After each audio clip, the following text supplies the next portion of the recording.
और नरेंद्र मोदी जी ने बात करने से मना कर दिया। एक जिम्मेदार मंच होकर यह कह रहा हूं, यह बात सत्य है या असत्य है, यह वक्त बताएगा। लेकिन अमेरिका के राष्ट्रपति के लिए ऐसी चीज किसी तीसरे मुल्क में लिखी जाए, भारत का अभी तक यार मुझे समझ में नहीं आ रहा। इतनी टेरिफ वॉर हो गई, अभी तक पहले दिन से अभी तक कोई नर्म बयान ही नहीं आया है। एयर डिफेंस वेपन सिस्टम की टेस्टिंग की है, जिसमें सरफेस टू एयर मिसाइल्स भी हैं, quick reaction, sometimes with different names for hundreds of years.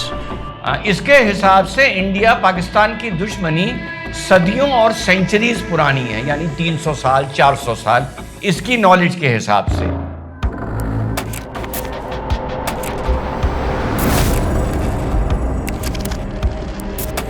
Hello नमस्कार, सत श्री अकाल, अस्सलाम वालेकुम, कैसे हैं जनाब?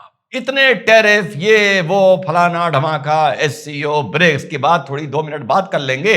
सबसे पहले देश को साथियों लाख लाख बधाई के एक दिन पहले देश ने एक indigenous air defence weapon system की टेस्टिंग की है, जिसमें सरफेस टू एयर मिसाइल्स भी हैं, क्विक रिएक्शन, जिसमें एयर डिफेंस सिस्टम भी है और जिसमें laser guided direct energy weapons भी हैं। और भारत दुनिया का 7वां मुल्क बन गया है इसको टेस्ट करने के लिए। बहुत जल्दी 2 या 3 साल के अंदर ये भारत की फोर्स में इंडक्ट कर दिए जाएंगे। और चाइनीज एक्सपर्ट्स ने इसकी तारीफ की है और इसका लोहा माना है। तो इस टेरिफ वॉर के चलते और आत्मनिर्भरता के चलते इससे खूबसूरत खबर और कोई नहीं हो सकती है। और इसी आत्मनिर्भरता का मंत्र एक बार फिर से जब गुजरात में मारुति की पहली इलेक्ट्रिक व्हीकल लॉन्च हुई है, जिसके लिए वादा है कि कम से कम 100 मुल्कों में जाएगी, वहां पर मोदी जी ने बोलते हुए क्या बोला आत्मनिर्भरता के बारे में, पहले यह सुने। स्वदेशी, ये हमारा जीवन मंत्र बनना चाहिए दोस्तों। गर्व से स्वदेशी की तरफ चल पड़ो। और यहां जापान के द्वारा जो चीजें बन रही है ना, ये भी स्वदेशी है। मेरी स्वदेशी की व्याख्या बहुत सिंपल है। पैसा किसका लगता है उसे मुझे कोई लेना देना नहीं है। वो डॉलर है, पाउंड है, वो करेंसी काली है, गोरी है, मुझे कोई लेना देना नहीं है। लेकिन जो प्रोडक्शन है उसमें पसीना मेरे देशवासियों का होगा। जी हाँ साथियों, तो जैसा मैंने कहा कि मोदी जी ने जो ये बात बोली और साथ में जो भारत ने अपना integrated air defence weapon system test किया है, ये दोनों चीजों का जो समन्वय, जो मिलन हो रहा है, इससे खूबसूरत मौके पर और कोई खबर ऐसी नहीं आ सकती थी। अब भारत में तो यह सब चल रहा है, दुनिया में यह सब चल रहा है। अब डोनाल्ड ट्रंप के दिमाग में क्या चल रहा है, आइए सुनाए। बंदे की सुई वहीं अटक गई है जहां शायद 40 दिन पहले अटकी हुई थी। सुनिए। I'm talking to a very terrific man, Modi of India. And I say, what's going on with you in Pakistan? Then I'm talking to Pakistan on trade. I said, what's going on with you in India? And the hatred was tremendous. Now, this has been going on for a hell of a long time, like sometimes with different names for hundreds of years. इसके हिसाब से India Pakistan की दुश्मनी सदियों और centuries पुरानी है, यानी 300 साल 400 साल, इसकी नॉलेज के हिसाब से। इस बंदे को ये नहीं पता है कि मेरे गार्डन में जो पेड़ लगा है वो भी शायद पाकिस्तान से पुराना होगा। यहां पे नहीं, अरे गांव के गार्डन की बात कर रहा हूं, यहां तो अभी घर हमने हाल में बनाया था। आगे चलिए। But I said, what's going on? I said, I don't want to make a trade deal. No, we want to make trade deal. I said, no, I don't want to make a trade deal with you. You're going to have a nuclear war. You guys are going to end up in a nuclear war. And that was very important to them. I said, call me back tomorrow, but we're not going to do any deals with you, or we're going to put tariffs on you that are so high. You were there, Howard, right? Yep. You're going to put tariffs on you that was so high, I don't give a damn. Your head's going to spin. You're not going to end up in a war. Within about 5 hours, it was done. जी हाँ साथियों, ये अब president की भाषा हो गई है। ये उसी जंग में, उसी फोन कॉल पे तुम्हारे इतने हवाई जहाज गिरे, जंग में इतने गिरे। यार ये बंदा ऑब्सेस्ड नहीं हो गया है, ऑब्सेस्ड तो ये पहले था। वाकई ही is passing through some very severe mental trauma. ये ट्रॉमा क्यों ना हो, ये ट्रॉमा क्यों ना हो, मैं तो अभी भी कह रहा हूं, सत्य हो या असत्य हो, जिम्मेदार प्लेटफॉर्म है।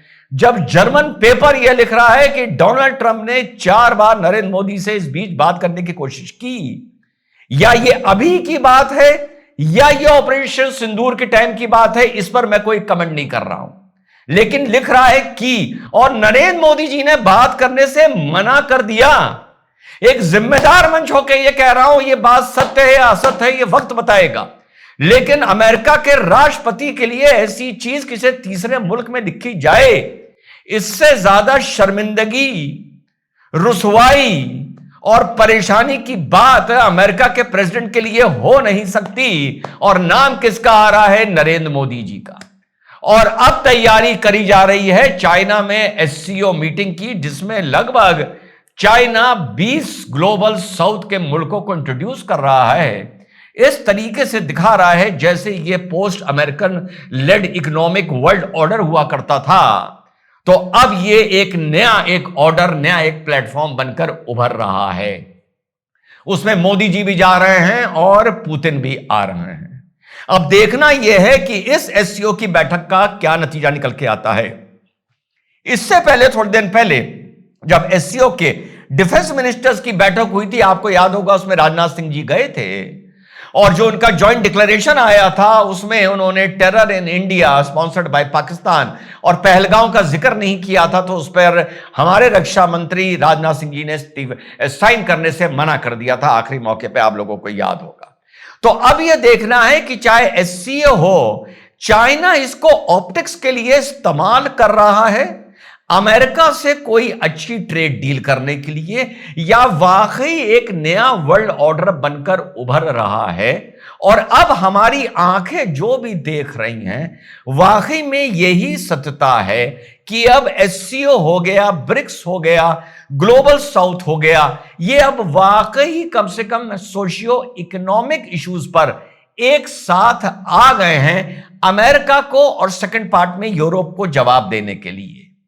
लेकिन जो बात मैं वापस उस पर आता हूं कि 4 बार डोनाल्ड ट्रंप ने मोदी जी को फोन किया, जिम्मेदार मंच है, तीसरी बार यह भी बोलना हूं कि मैं इस खबर को अभी ऑथेंटिकेट नहीं कर सकता, लेकिन आप लोग यहां मुझसे एग्री करेंगे और मैं बार बार यह बात बोल रहा हूं।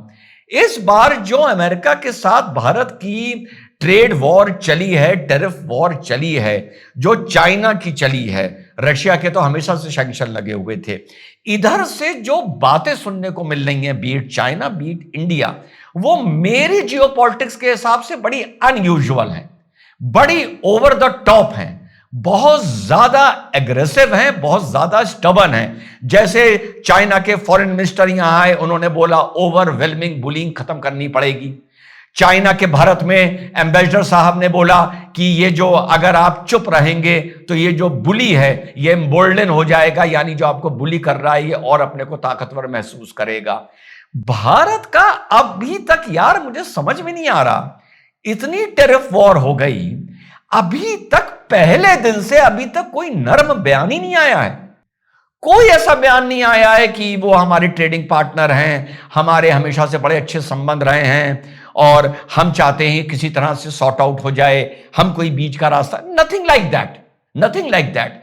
ये बड़ा अनयूजुअल है। उस दिन भी मैंने बोला था, और कोई मौका नहीं छोड़ रहा भारत पलटवार करने का। मोदी जी देख लीजिए, 15 अगस्त का भाषण वही बात, अहमदाबाद का भाषण वही बात, सुजुकी के इलेक्ट्रिक व्हीकल का उद्घाटन की बात वही एरोगेंस, वही जलवा, वही हनक। और ये मैं जानबूझ के एरोगेंस का शब्द इस्तेमाल कर रहा हूं क्योंकि मैं तड़पता हूं इस देश में एरोगेंस आए। वो एरोगेंस की बहुत जरूरत थी इस देश को, और वही चाइना का हाल है।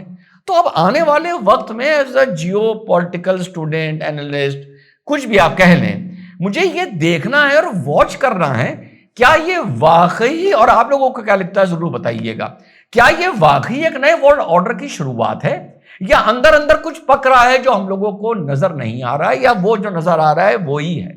बस इतना देखना है। ये एससी और ब्रिक्स सिर्फ ऑप्टिक्स के लिए इस्तेमाल हो रहे हैं या वाकई एक नई दिशाधारा दुनिया को मिलने जा रही है? मेरे हिसाब से आने वाले 90 दिन में यह चीज बिल्कुल क्लियर हो जाएगी, जो मेरे मन में भी डाउट है कि यह वाकई अमेरिका से खुल के पंगा हो गया है और अब सुधार की कोई चांस नहीं है। और अगर सुधार होगा तो हमारी या चाइना की शर्तों पर होगा, या चाइना थोड़े दिन बाद फिर अलग हो जाएगा, अलग ट्रेड डील कर लेगा, इंडिया चाइना को छोड़ के अलग हो जाएगा, रशिया अलग थलग पड़ जाएगा, लोग फिर एससीओ को भूल जाएंगे, फिर ब्रिक्स को भूल जाएंगे। आने वाले मेरे हिसाब से 90 दिन में साथियों ये चीज क्लियर होगी। I am sort of confused. आप लोग का जवाब लिखिए, शायद मेरी सोच में कोई इजाफा हो। जय हिंद, वंदे मातरम, खुदा हाफिज।